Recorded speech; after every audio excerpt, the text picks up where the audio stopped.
ശബരിയുടെ ഇക്കഥയ്ക്ക് ചില ധാർമ്മികതകളുണ്ട്. ഒന്ന്, ഒരാളുടെ ഉത്ഭവമോ പശ്ചാത്തലമോ എന്തു തന്നെയായാലും ആത്മാർത്ഥമായ ഭക്തിയിലൂടെ ആർക്കും വലിയ ആത്മീയ പുരോഗതി കൈവരിക്കാൻ കഴിയുമെന്ന ഭക്തിയിലെ സമത്വം. രണ്ട്, എല്ലാവരുമായും പ്രത്യേകിച്ച് രാം ഭക്തരുമായുള്ള നമ്മുടെ ഇടപാടുകളിൽ നാം ശ്രദ്ധാലുവായിരിക്കണം. ദ്രോഹിക്കുന്ന ഭക്തർക്ക് പല പ്രശ്നങ്ങളും വരുത്തുവാൻ കഴിയും. അതേസമയം അവരെ പ്രീതിപ്പെടുത്തുന്നത് നിരവധി അനുഗ്രഹങ്ങൾ നൽകും എന്നതിനെ സൂചിപ്പിക്കുന്ന ഭക്തരോടുള്ള ബഹുമാനം. നാം ഭഗവാന് അർപ്പിക്കുന്നത് എന്താണെന്നതിലല്ല, അർപ്പിക്കുന്ന ഭക്തിയാണ് പ്രധാനം എന്നതിനെ സൂചിപ്പിക്കുന്ന ശുദ്ധമായ ഉദ്ദേശശുദ്ധി.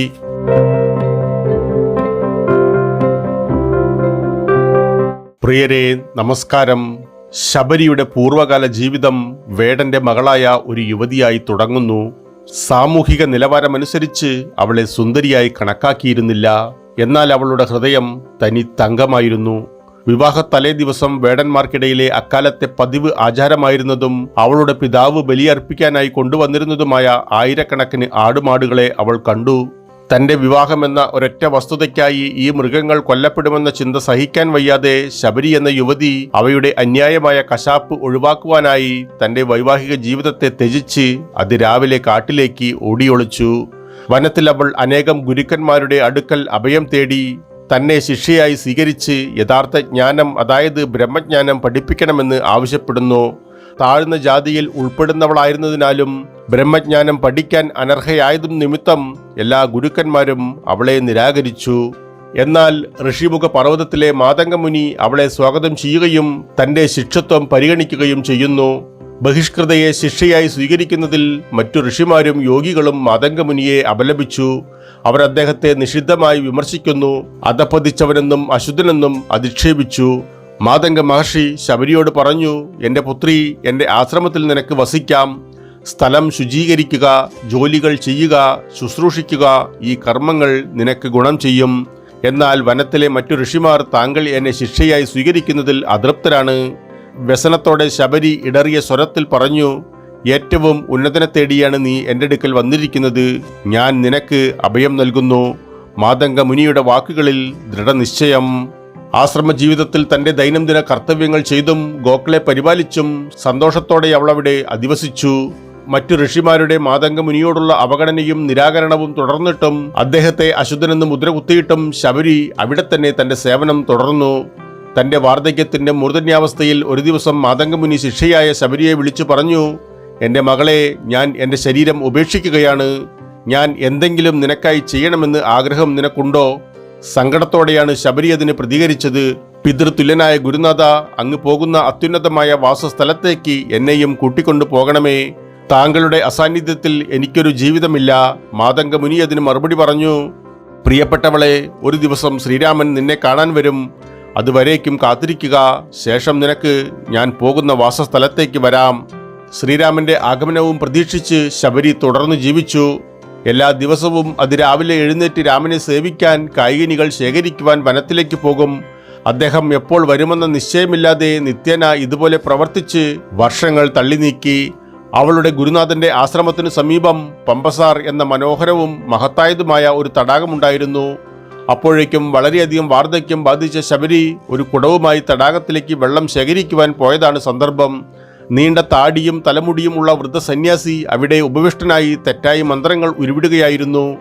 ശബരി തടാകത്തിലെ ദിവ്യജലം കുടത്തിൽ നിറയ്ക്കുന്നത് അദ്ദേഹം കണ്ടു. ഹേ താഴ്ന്ന ജാതിക്കാരി, നമ്മുടെ ഉപയോഗത്തിനായുള്ള ജലം അശുദ്ധമാക്കുന്നോ? അദ്ദേഹം മനസ്സിൽ പിറുപിറുത്തു. ദേഷ്യത്തോടെ അവരുടെ നേരെ സന്യാസി കല്ലെടുത്തെറിഞ്ഞു. അത് അവരുടെ കാലിൽ കൊണ്ട് ചോരയിറ്റ് വീണു. അവരുടെ രക്തം ഇറ്റുവീണ തടാകം മുഴുവൻ പൊടുന്നനെ രക്തമയമായി തീർന്നു. അതുകൂടെ കണ്ട ഋഷി ആക്രോശിച്ചു, നോക്കൂ, ഈ പുറന്തള്ളപ്പെട്ട നിന്റെ ഒരു തുള്ളി രക്തം തടാകത്തെ മുഴുവൻ രക്തമാക്കി. ഞങ്ങൾ ഇനി എന്താണ് ചെയ്യേണ്ടത്? തന്നിമിത്തം ഋഷികൾക്ക് പാനം ചെയ്യാനോ പുണ്യകർമ്മങ്ങൾക്ക് വിനിയോഗിക്കാനോ വേറെ വെള്ളമില്ലാതെയായി. അവർ ശുദ്ധീകരണ മന്ത്രങ്ങൾ ജപിച്ചു, യജ്ഞങ്ങളും ഹവനങ്ങളും നടത്തി, വിശുദ്ധ ഭസ്മം വിതറി. പക്ഷേ ഒന്നും സംഭവിച്ചില്ല. വെള്ളം രക്തമായി തന്നെ തുടർന്നു. ശുദ്ധീകരിക്കുവാനായി ഗംഗയിൽ നിന്നും യമുനയിൽ നിന്നും വെള്ളം കൊണ്ടുവന്നെങ്കിലും ഫലവത്തായില്ല. കാട്ടിൽ അലഞ്ഞു തിരിയുന്ന ശ്രീരാമന് നമ്മളെ സഹായിക്കുവാനാകുമെന്ന് ആരോ നിർദ്ദേശിക്കുന്നു. അവർ രാമന്റെ അടുക്കൽ ചെന്ന് സഹായം അഭ്യർത്ഥിച്ചു. രാമൻ പമ്പസാർ തടാകത്തിലേക്ക് വന്നു. ഋഷികൾ അദ്ദേഹത്തോട് തടാകം തന്റെ സ്പർശനത്താൽ ശുദ്ധീകരിക്കുവാൻ ആവശ്യപ്പെടുന്നു. രാമൻ തടാകത്തെ സമീപിച്ചു. പക്ഷേ രക്തം രക്തമായി തന്നെ തുടർന്നു. അദ്ദേഹം ആ ജലാശയത്തിൽ മുങ്ങി രക്തം കൊണ്ട് വായ കുൽക്കൊഴിഞ്ഞ് തിരികെ തുപ്പി. അപ്പോഴും തൽസ്ഥിതി തുടർന്നു. തത്സമയം രാമൻ ഋഷികളോട് ചോദിച്ചു, ഇത് രക്തമായി മാറിയത് എങ്ങനെയാണെന്ന് പറയൂ. ഋഷിമാരിൽ ഒരാൾ വിശദീകരിച്ചു, ഇവിടെ ഒരു മുനി താമസിച്ചിരുന്നു.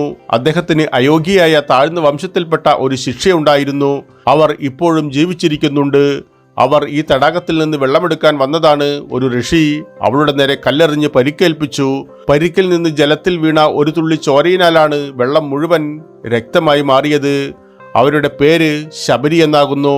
ശബരിയുടെ നാമം കേട്ട് രാമൻ അവന്റെ ഹൃദയത്തിൽ കൈ ചേർത്ത് വെച്ച് പറഞ്ഞു, ഋഷിമാരെ, അത് ശബരിയുടെ രക്തമല്ല, അത് എൻ്റെ ഹൃദയത്തിൽ നിന്നുള്ള രക്തമായിരുന്നു. എനിക്കിത് വൃത്തിയാക്കാൻ കഴിയില്ല. അതോടെ ഋഷിമാർ വിലപിക്കാൻ തുടങ്ങി. ദൈവമേ, ഈ വെള്ളമില്ലാതെ ഞങ്ങളുടെ ജീവിതം ദുസ്സഹമായി തീർന്നിരിക്കുന്നു. ഇനി ഞങ്ങൾ എന്തു ചെയ്യും? മുനികൾ പരിഭ്രാന്തരായി. ഞാൻ ശബരിയെ സന്ദർശിക്കുവാൻ വന്നതാണ്. അവളെ എൻ്റെ അടുക്കൽ കൊണ്ടുവരിക, രാമൻ നിർദ്ദേശിച്ചു. ഒരു ഋഷിവര്യൻ ശബരിയുടെ ആശ്രമത്തിൽ പോയി ശ്രീരാമൻ നിങ്ങളുടെ സാന്നിധ്യം അഭ്യർത്ഥിക്കുന്നതായി അറിയിച്ചു. ശ്രീരാമൻ നാമം ശ്രവിച്ച ശബരി ആ പ്രായത്തിലും പാഞ്ഞെത്തി. അവരുടെ ഓട്ടത്തിനിടെ അവരുടെ കാലിലെ മണ്ണ് തടാകത്തിലെ രക്തത്തിലേക്ക് വീണു. രക്തം പൊടുന്നനെ തിരികെ വെള്ളമായി. അത് ദർശിച്ച എല്ലാവരും അമ്പരന്നു. രാമൻ ഋഷികളോട് പറഞ്ഞു, താങ്കൾ ഇത് കണ്ടോ? അവരുടെ കാലിലെ പൊടി തടാകത്തെ ശുദ്ധീകരിച്ചു. ഞാനിതിൽ കുളിച്ചു, വായ് ശുദ്ധീകരിച്ചു, എന്നിട്ട് പോലും ഒന്നും സംഭവിച്ചില്ല.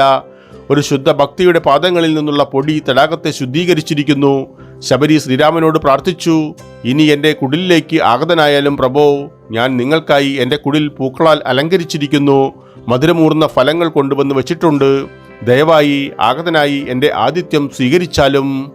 ശബരിയുടെ ക്ഷണം സ്വീകരിച്ച് രാമനും ലക്ഷ്മണനും അവരുടെ ആശ്രമത്തിലേക്ക് അവരെ പിന്തുടർന്നു. ഇലകൾ കൊണ്ടുണ്ടാക്കിയ പാത്രത്തിൽ അവർക്ക് മധുരമുള്ള ഫലങ്ങൾ കൊടുത്തു.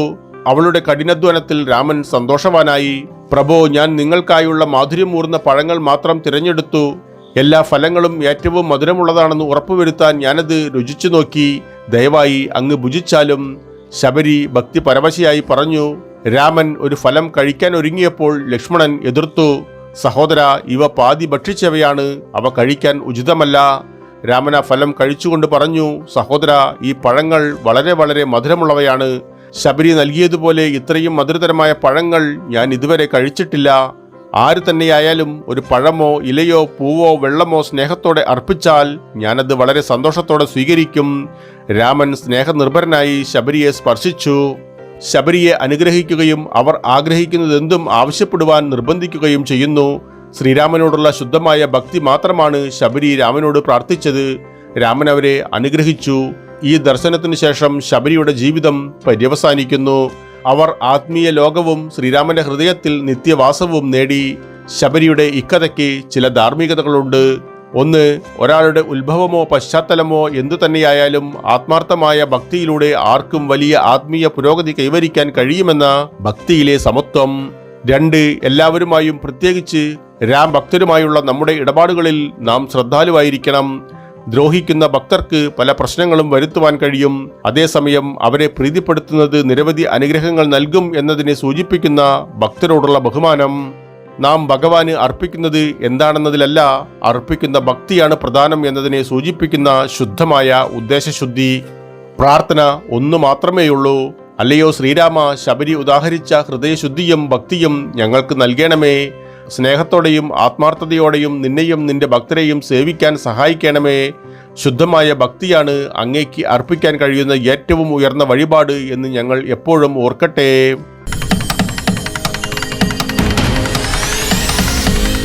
പ്രിയരെ, വീഡിയോ കാണുന്നതോടൊപ്പം ചാനൽ വരിക്കാരാകുവാനും അറിയിപ്പുകൾ ലഭിക്കുന്നതിനായി കുടമണി ചിഹ്നം പ്രവർത്തനക്ഷമമാക്കുവാനും ഈ കഥയിൽ നിങ്ങൾ തൃപ്തരാണെങ്കിൽ നിങ്ങളുടെ ഇഷ്ടം അറിയിക്കുവാനും മറ്റുള്ളവരുമായി പങ്കുവയ്ക്കുവാനും മറക്കരുത് പ്രിയ സുഹൃത്തുക്കളെ.